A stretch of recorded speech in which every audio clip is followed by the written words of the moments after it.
I don't care who's doing better than me. I'm not in competition with anyone else. The only rival I have is the person I was yesterday. Last year, I was different. Hi guys, welcome back to my channel and thank you for watching.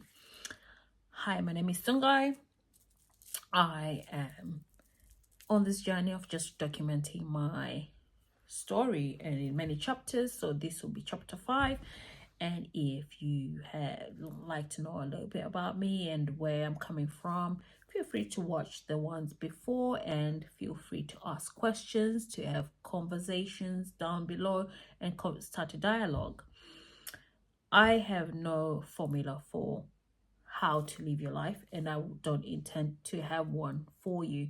But what I'm going to share is what I'm going through, what I'm doing, and what's working for me. So recently I've started this dialogue with myself. I'm writing a journal, and this journal I write myself miracles that are happening every day that I have that out of nowhere. You know, when something is happening in your life or something you've been focusing on and something you've been praying for, and then something just works, or you are at work and you're working on something and something just flows the way you need it to flow because it just is. It's just beautiful. So it brings healing, at least for me, and it reassures me that there is a creator, there is a God, there's someone in charge here, and this person in charge, he's got my best interests, and I don't need to be perfect for him to guide me in the right way. So I am forever grateful. Where am I so far? In conclusion to my spiritual journey, for some of you who are thinking, oh, maybe I'm an anti-believer and so forth, this is where I am. I believe that there is a creator. I don't think that he's limited to an Arab speaking God or Hebrew speaking God or Torah speaking God. I think God exists in all of our races, all of our complexions.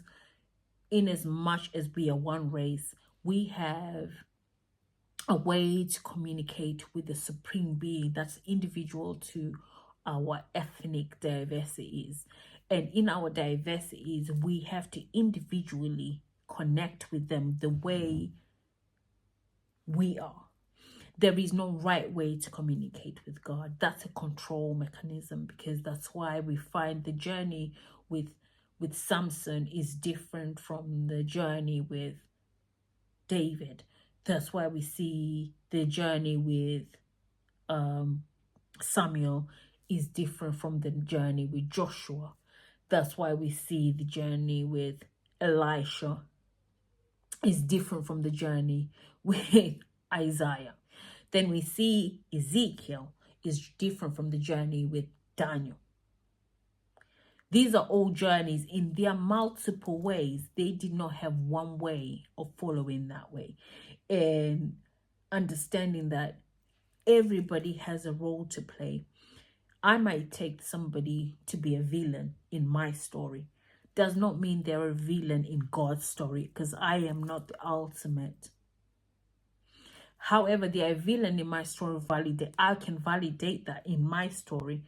But however, in the bigger picture, they're not a villain. They have a role to play.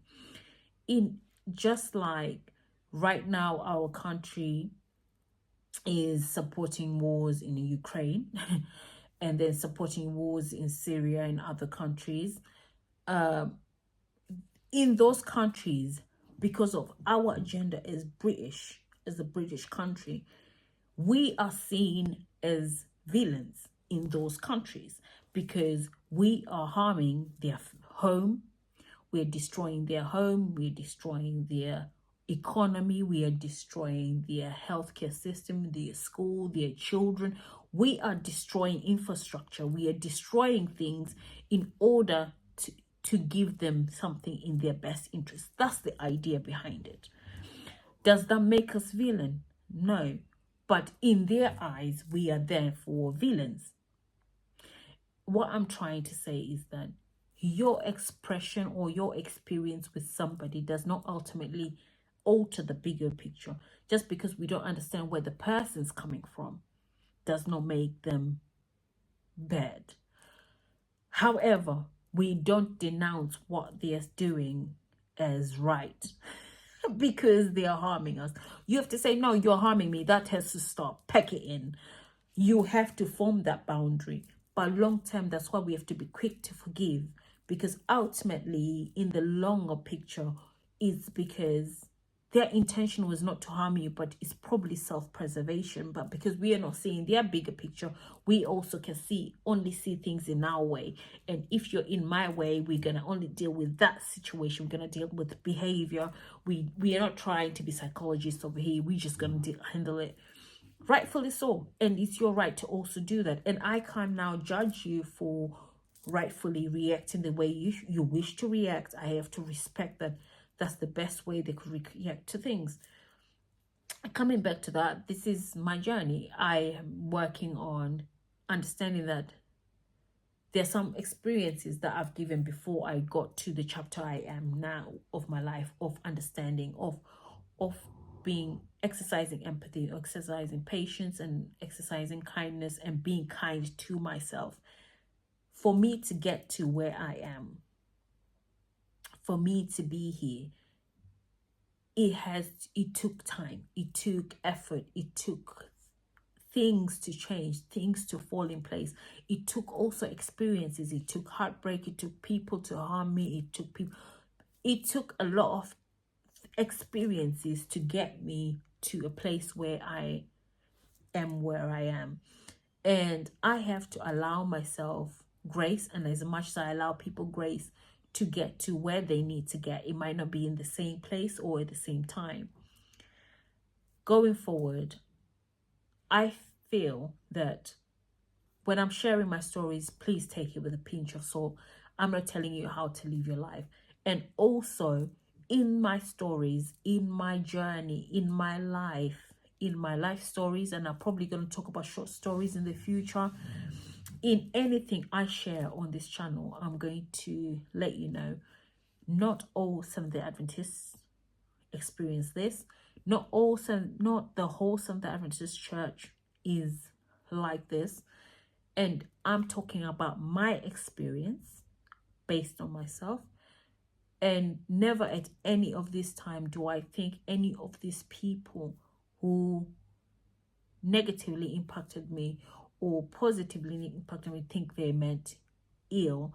I think at the time they believed what they were doing was right.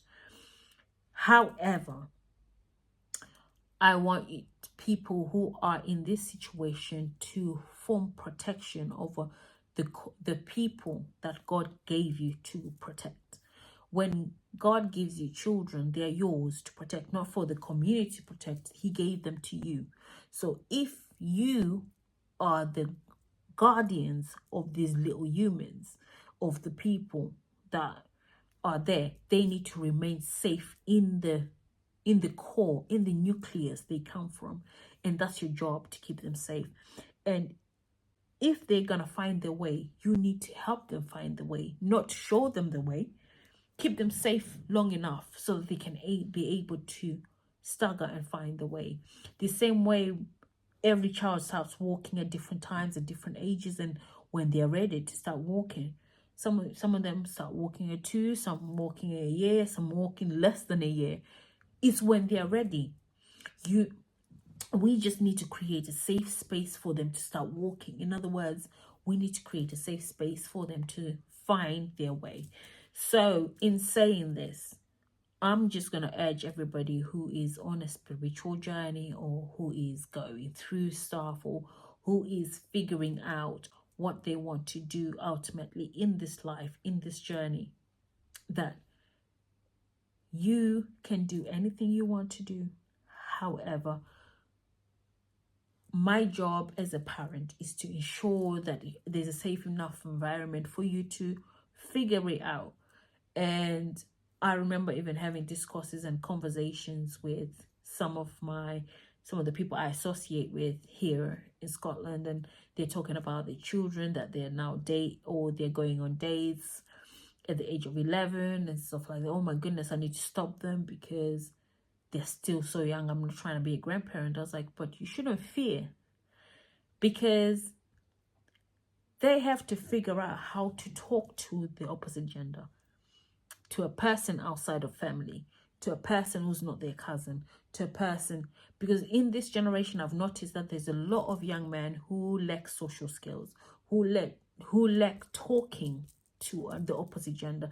Therefore they struggle to connect with other people. Whether it doesn't have to be the opposite gender, it could even be the same gender, depending what you're into.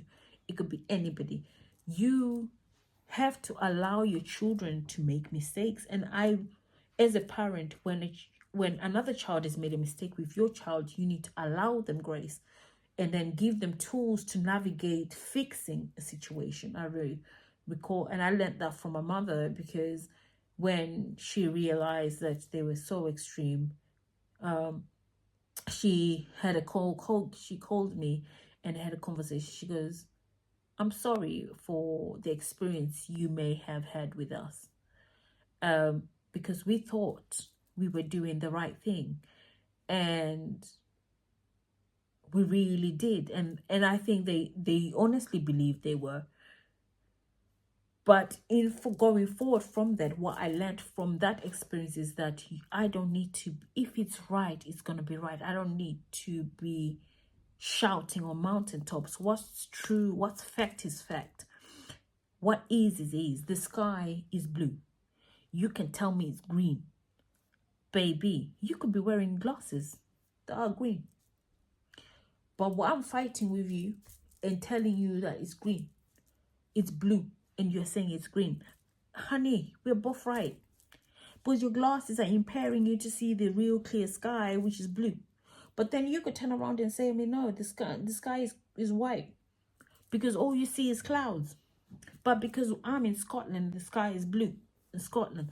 Baby, we are in different locations looking at the same sky, but in a different part of the sky. So we are both, again, correct. But again, we cannot be arguing about something that is.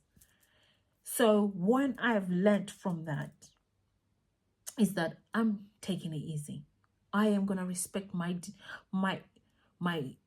spirit that tells me consistently, like, no, leave it alone. It's always done that. It's always done in certain things that it seems like a superior wisdom is inside me. And I'm going to respect that. I'm going to listen to it more. I am going to be intentional about the things I'm intentional about, the people I'm intentional about, and not feel away, not feel entitled that because I was intentional, I should get something back. No, because the people that poured into me, that were not my parents, that poured positivity into me, those core people never benefited. There's no reward external. No one paid them and said, here's 100,000, here's 100 British sterling for you for pouring into this person with priceless love and intentional and life skills that some people don't even attain and some people have never experienced.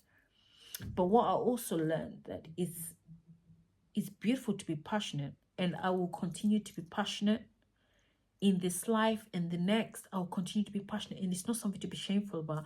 I will continue to be passionate, but also I'm aware that at times I can be passionate, and my passion can be misunderstood as aggression or loud or intense. I'm aware of that. So when someone does say, oh, she's quite intense, I'm not offended. I would say, yeah, I can be sorry, and I will apologize. I came across like that, and I will correct it and say, well, it's passion, but I understand that it can come across as that. Therefore, I'm not offended about someone seeing me because they can see. I'm appreciative that they can see me, because there's some people who walk around the planet who are misunderstood because they're passionate, but they're not even aware that it's their passion that's causing the misunderstanding. But when you understand who you are, you're aware that you may come across in that way. Therefore, you can navigate the better world into that. So, oh, just something I've learned. This is a segue, I guess. This is a side note, what I've learned from life so far. So going forward, I'm going to be talking about other things after other life stories, and I'm going to be doing short stories, and I'll be calling them short stories. And this is a slight conclusion of the chapters, the introductory chapters of my life. And I hope you do enjoy. I have done YouTube in the past, and then I quit it, then I started again because there was a time when I was on a spiritual journey, so most of my rhetoric was more about that. But we're here and I'm on the other side, so I like traveling, so I might take you out with me. And I did some simple renovations in my flat that I'm in now, and I might show you what it was during, because it was only during the renovations that my sister encouraged me to start recording like what I'm doing, what I get up to. So I'm gonna try and do that, and I'm trying to do time lapses and try and show you what I'm doing. And I'll sit here and talk about where it started, how I feel about it, and what I'm working on, and how we're here. But yeah, I'm going to try and be as transparent as possible. I'm going to try and have conversation as honest as possible, and what I don't wish to talk about, we'll get out of past. But feel free to ask me. Life is a journey. We're constantly learning, and there is nothing in this life that is fair. So life is not fair, so don't expect anything to be fair. Just know life is not fair, and it's okay. And guess what? It's not fair so that you can have all these experiences, all these tools, so that you can be a better adult and allow yourself to bloom and grow into whoever you are. As a woman, you had to navigate periods. You had to menstrual cycles. You had to navigate your hormones. You have to know that your seasons are like the seasons of the world, but you go through them every month, and you are expected to function in society, but you're going through all this time. Basically, we go through summer, autumn, winter, spring in this body every month, because when it's spring, that's baby when you are fruitful, that's when you're fertile. Autumn, that's when you're about to go on your period. Winter, you're on your period. Spring, you're back. You're back. You're back. When it's summer, it's nice, but then life is a cycle. Take it lightly. Enjoy it. Allow yourself to feel. Allow yourself to experience. I'm gonna encourage you to stay away from drugs, but you don't want to be an addiction. Addiction is something that you don't want, and you should speak that over your life, that you don't want that part of your life. So everything else that you do in life, just try to do your best. Anyway, thank you for watching. This is a conclusion to my introduction to myself, and I hope you stay tuned for the next video. Bye.